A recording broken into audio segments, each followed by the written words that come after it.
of having a defined aim. In life, we get presented with opportunities and possibilities. We cannot expect that we go in one direction and we believe in the opposite. A bit of practice and discipline in this week's video. I'm going to be talking about something that lies beyond manifestation. It might seem like hard work initially, and it's really not one of those shiny baubles that is going to attract your attention. If you're willing to actually take the time to understand what this is about, you might realize how important and why this could be accessing a superpower that you might be overlooking. If you're willing to put in some practice and discipline so that you cultivate this faculty within, something that Neville Goddard actually speaks about in many of his mystical experiences. Now, it starts out with something so simple. When I first applied the steps of this particular process, I will say it was tricky. And I started to see results within 30 days of applying this. Some things I had to put in place so that I would stay disciplined in terms of this particular process. Now, I'm going to talk about why it could seemingly be a lot of work and yet it yields great results. Many techniques that people are applying out there look great in terms of the initial opportunities that it could present, but it actually doesn't stay the distance and it ends up being somewhat of a disappointment. Instead of finding that your ring is gold, it actually turns out to be brass. My name is Fazila Bizior, and this is the Inner Work Mastery channel. I blend together the teachings of mysticism and practical empowerment so that you can shape your reality and create the life that you've always desired. This week's episode is going to teach you what persistence truly is about. We're going to be talking about something that you may be overlooking in terms of how you practice and live the law of assumption. I'm sure you'll agree with me that this is quite a powerful image. The archer taking aim in terms of their target. How your attention, when cultivated, becomes a superpower. This is what we're going to be exploring in this week's video. But before we jump into that, I want to illustrate something by way of the following. In life, we get presented with opportunities and possibilities. Now, opportunities look great and possibilities look like a lot of hard work. What I'm going to be exploring today is helping you understand why certain things like your affirmations are opportunities, whereas some of the processes where you've got to discipline and cultivate yourself are possibilities, and why possibilities win over opportunities. Stick with me until the end so that you can understand how that possibility, which looks like it's hard work and lots to do, actually turns out to yield quite a return in terms of your investment. Here's the thing, if you don't stay to the end of this video and this is all you hear from me, is opportunities show up in a three-piece suit and they look great on the outside. However, in the long term, they don't have the same outcome as what you see in the beginning. Opportunities tend to die out. Possibilities, on the other hand, turn up in overalls and it looks like a lot of hard work. And yet, when that work is done, it turns out to be the best thing ever. The possibility turns into something more. An opportunity never goes beyond what you initially see. So this week, I want to help you actually understand when you are struggling in terms of your desires, where maybe you've gone from one coach to another. You've done one program after another. You've done the affirmations. You're doing the visualizations. Maybe you even know SATs or the state akin to sleep, which, by the way, if you want to know more, I have a video that explains how to get into the state akin to sleep and what steps to take. Now, the thing that many people constantly ask is, why don't I have my desire? It would be amazing, right? When all we need to do is focus on just our desire, even though you think that you're doing everything from the perspective of the affirmations or the visualizations and having a desire, etc. And so there are many people out there who are just not able to manifest their desire. When someone tells me that they don't have the desire, the big challenge is that they are double-minded. The Bible says that a double-minded man is unstable in all his ways. What happens in this instance is that while the person has a desire that they would love to have, let's take money, for example. Many people are just manifesting the opposite of their desire because what they are truly conscious of being, who they are, what they are actually believing is the lack of money. So while the desire is to have money within themselves, what their consciousness really believes is in the lack. When Neville says a double-minded man is unstable in all his ways, what he is saying is that when you ask, whatever we ask for, we are given. But when we ask, we must believe and not doubt. Now, anyone who doubts will not receive anything. In fact, all they will create is situations where the doubt is manifested and they're not manifesting that desire that they wish to actually have. In my previous video, the truth that sets you free, the greatest truth of the law of assumption is that your imagination, whatever you assume to be true for you, is what you create.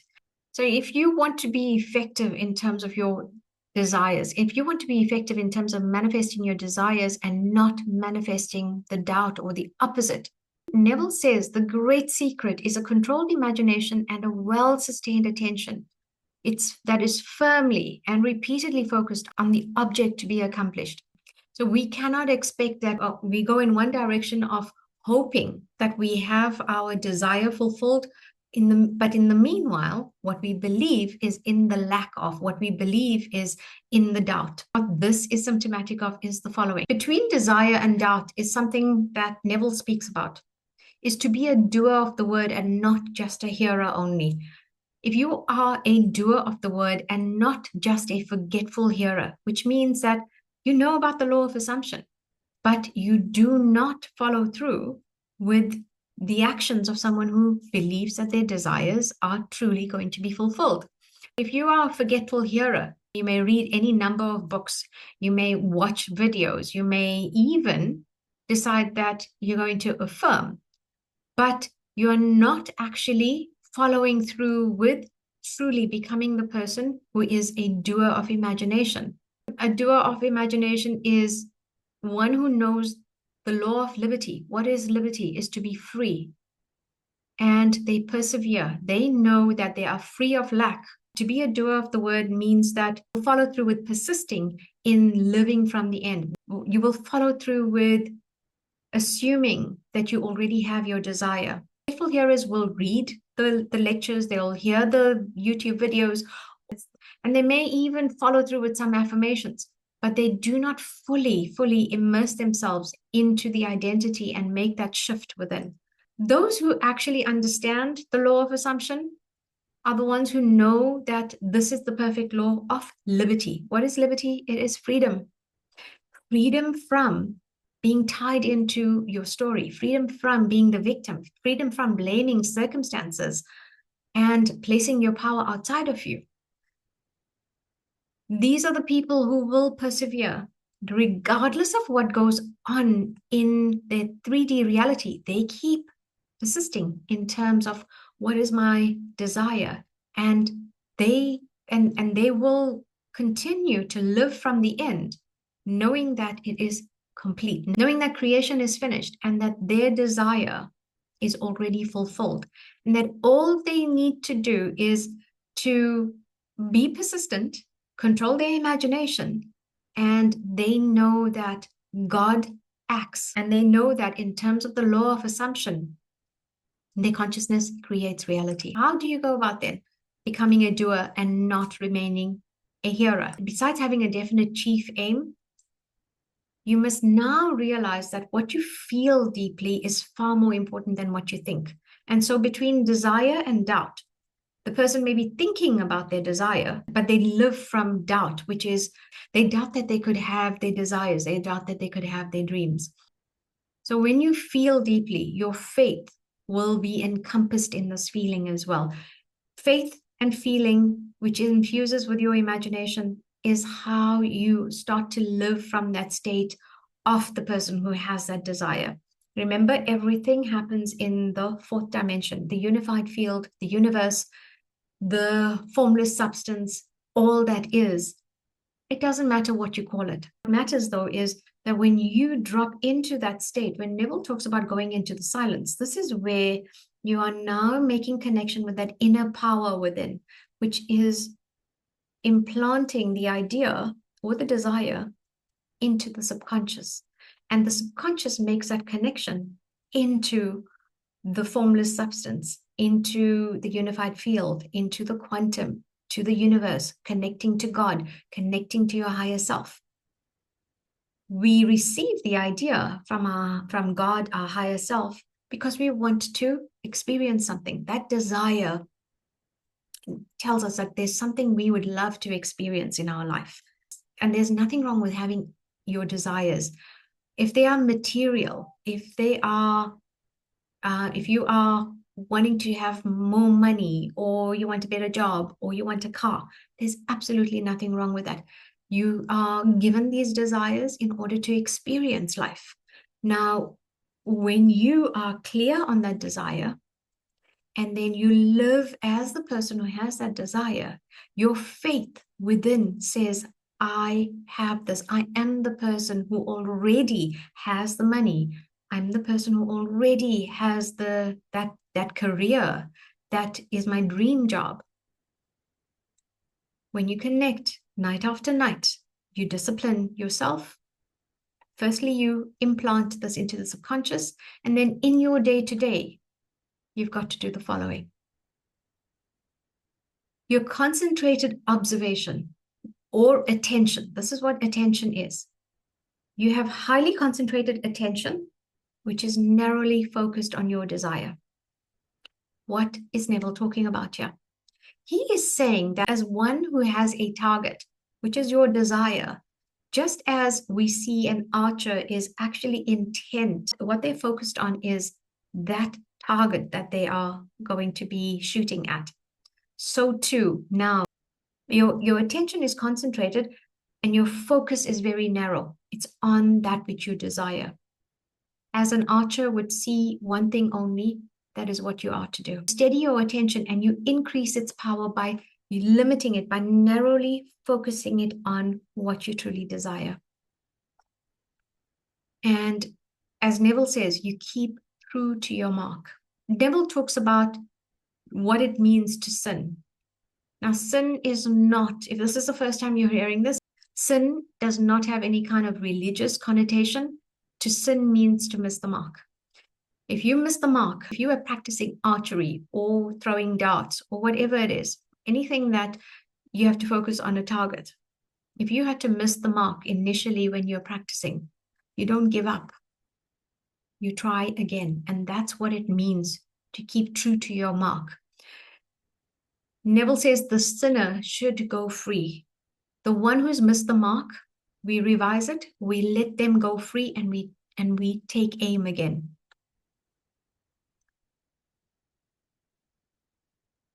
And the reason for this is an idea is only as powerful to the degree of the attention that is fixed on it. So here, it is like giving your brain a workout. You see only one thing, you fix your attention, you concentrate your attention, you focus only on that desire. And so the question is asked, do you know what you want? Do you truly know what you desire? Very, very important, and I'm going to throw this in very quickly, is do not look at how and do not focus on when. You are only to focus on what you desire.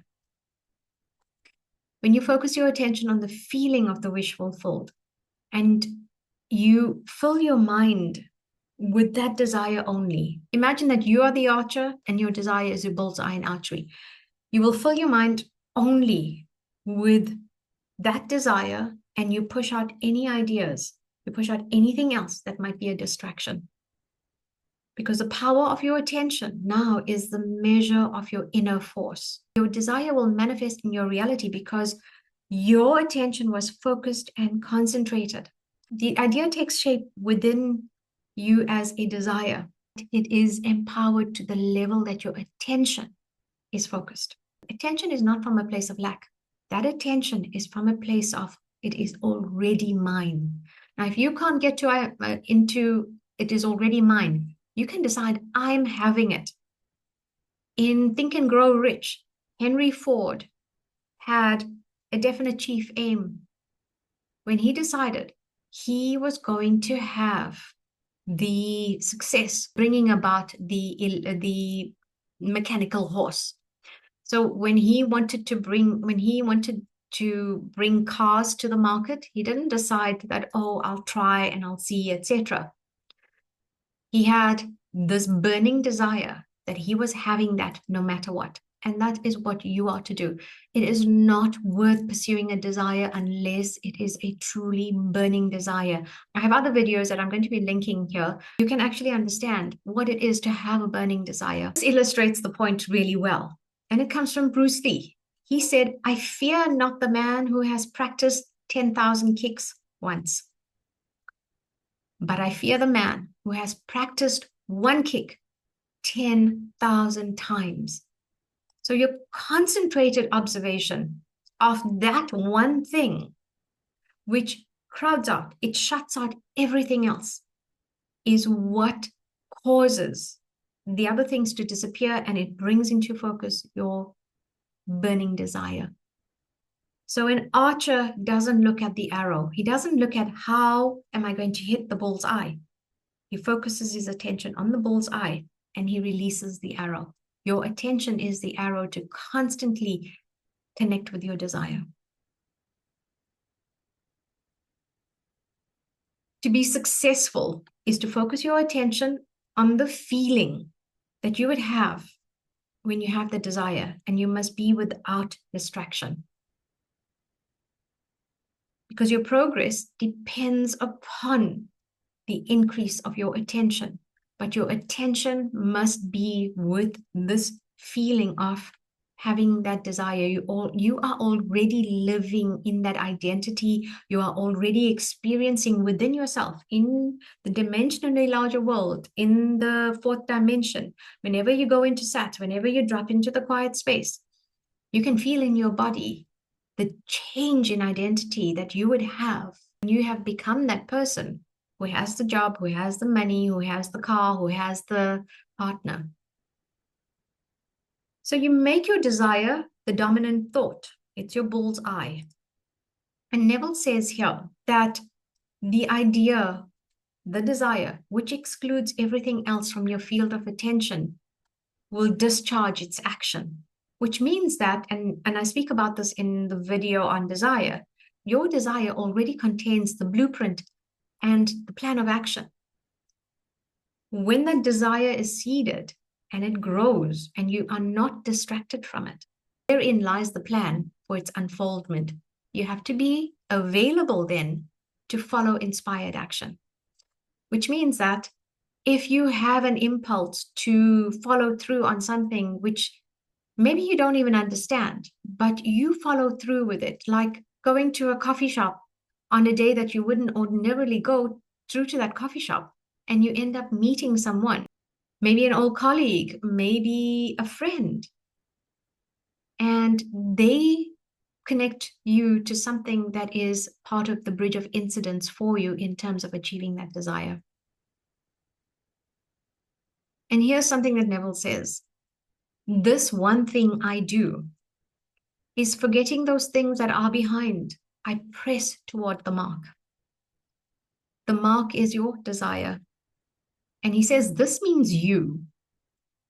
It's one thing you can do is you forget all of those things that are behind. You forget everything from the past, whether you had failed at it, whether you don't know how to bring this about, whatever it might be, you just forget. You move towards your mark. And to those who are unenlightened, as Neville says, who don't understand the law of assumption, who themselves are not aware that their imagination, their consciousness creates reality, this might be fantasy. However, with your knowledge of the law, with watching these videos and many other channels, or you're reading Neville's books, you are to persist, focus your attention, and live from the end. When you have that burning desire, know that you are having it no matter what. Your imagination is you yourself, and the world, as your imagination sees it, is the real world. because you are always going to look at the world through your lens of experience and your beliefs. So what you are to do then is to understand that whatever you see and whatever you believe the world to be, it's being created in your imagination. Here we have someone who is wanting to manifest a partner, now living as that person who already is married. They have that become real in their world, in their reality. And they go on to test the law. And by focusing on being in that state of a married person, they end up marrying their partner. This is a simplistic example. What this is saying is that your imagination is you, and you are going to see in the world what you believe to be true. So now where do we start? With this particular aspect of attention. To help you in mastering the control of your imagination, this is a practice that you can start. What you are to do is night after night, just before you drift off to sleep, you are going to strive to hold your attention on the activities in your day, but you're going to go in reverse order. What you will do is you focus your attention on that last thing you did, like just getting into bed. Then you move backward in time and you go over the events in your day. And you will go through your day until you get to the first event of the day, which would be getting out of bed. Now, here's the thing. It sounds simple enough, right? I spoke about opportunity and possibility. When we look at what focusing your attention is like, it's going to look like a lot of hard work. But I promise you, this turns out to be the greatest possibility, because when an opportunity comes about, it's going to look great at the beginning, but it dies out. With focusing your attention this way, I want to tell you, it might not be an easy exercise. It is going to be crucial that you develop and you control and you concentrate that muscle of your attention. I've done this exercise myself, and I did this for 30 nights. I had an accountability partner, and it helped for me to have someone there who was also doing the exercise, and I could actually talk to them about what I was experiencing. Now, when you first start this, initially, you're going to find that you might not even get past the first hour or two in terms of that day, and you'll fall asleep. And it's very normal. And as you do this, each day you'll get better. Why? Because you are practicing and you are exercising this muscle of your attention. Your attention is going to wander. And you might even skip over events of the day. But as you get through each week, you're going to find that you get better and better. And there's something that happens when you actually put this practice into application. Because what it shows us is that you're going to give rise to a faculty that you can put to higher uses. Neville actually advocates this particular process of mastering your attention, because you're going to be able to control your dreams. I'm talking about when you go to sleep and you're having a dream. And let's say in the dream, you're being chased by someone who is about to rob you. When you focus your attention, you are able to, in your dream, stop the events that are carrying on where you might be in fear of that person pursuing you. And you go, no, I'm dreaming. And you control the dream to such an extent that you change the events. That person is that person who is pursuing you. Maybe you change the events to they are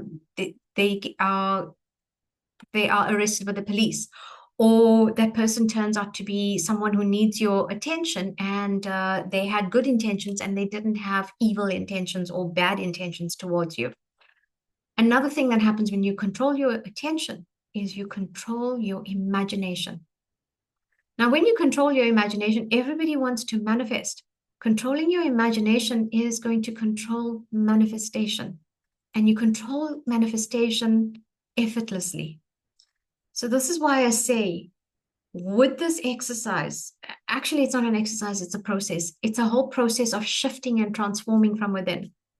When you do this, you yourself are going to be able to master your waking time as well. Therefore, I'm going to put this out as another challenge, 30 nights of focused attention. Come back to this video and let me know, update me on how it's going. As of this video being posted, knowing that I would be posting out this challenge, I have started on this practice. It's going to be something that I will continue and persevere in. Like I mentioned, I had success with this. Therefore, I can tell you that you will get amazing results when you focus your attention. So choose that as of today, I'm doing this no matter what. Yes, you can continue to do your other exercises in terms of manifestation, controlling your imagination, but I want you to now realize that when you focus, when you have focused attention, you are going to be able to control your dreams, you're going to be controlling your imagination, and you control and come in and have mastery over self. Let me know how it goes. Let me know that you're joining this challenge. My name is Fazila Bizior, and I encourage you to test the law and prove it for yourself that you are consciousness that creates reality.